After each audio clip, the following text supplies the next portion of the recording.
Pag tuloy-tuloy ang ulan ay baha na lahat. Mga tubig ulan lang naman yan dyan, di ba? Na-stuck. Wala silang labasan na ano. Walang labasan ng tubig. Buti dito, mayroon.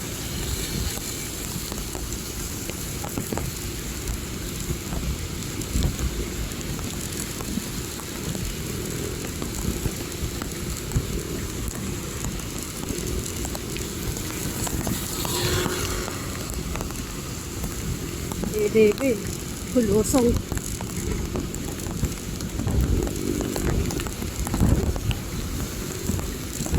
Ito ang bantayan nila, oh. Sabagay, may pakawala man sila, no? Yan, oh. Pag tuloy-tuloy ay apaw yan sa kabahayan. Meron?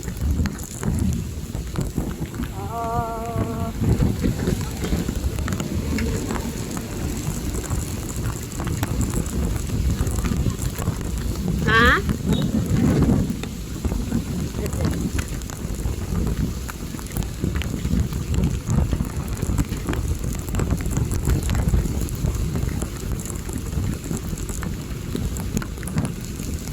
Alam ko na, kaya pala hindi nagdiretso yung mga motor dito kasi alam nila wala silang madadaanan dito sa may Hagonoy, no?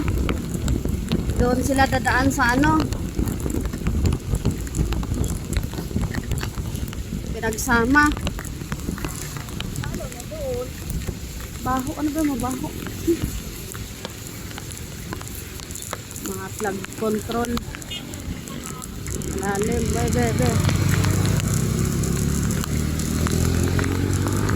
Layo ka, nang nanalsik yung motor niya. Ito, control nila dito. Kung aapaw na. Sana all, bullshit ka.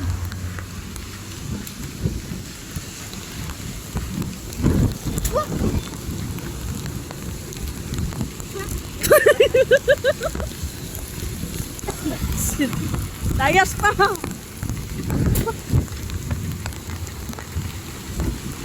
Yan o, bantayan din ang tubig kasi malalim na.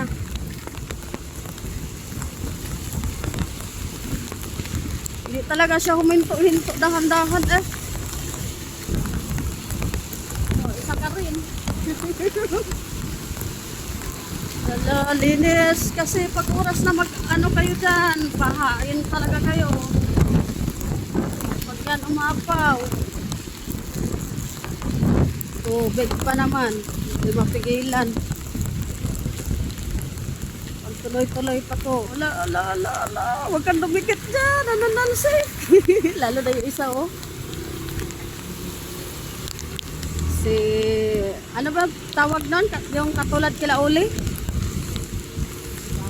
Ha? Yung forma, ano ba tawag kay Uli ng mga sasakyan? Sedan ba yan?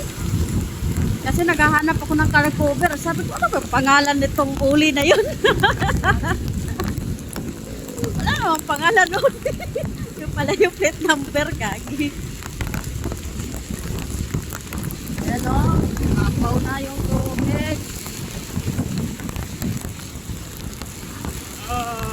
Direct na. Dito na tayo daan.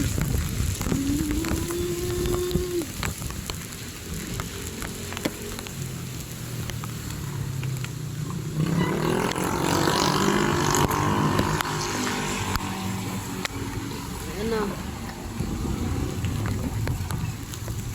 Nakakaangat yung wika na gaan dyan. Bigat na kalakal yan. Balak pa kunin eh.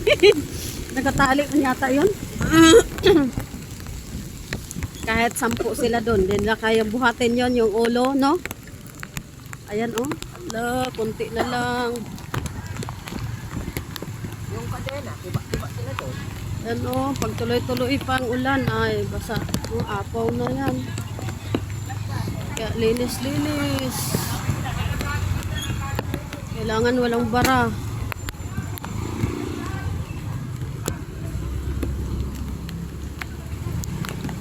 Pag yan nabarahan ay apaw talaga dito. Daming bahay maano. Yeah, binabantayan na nila eh. Lagkong.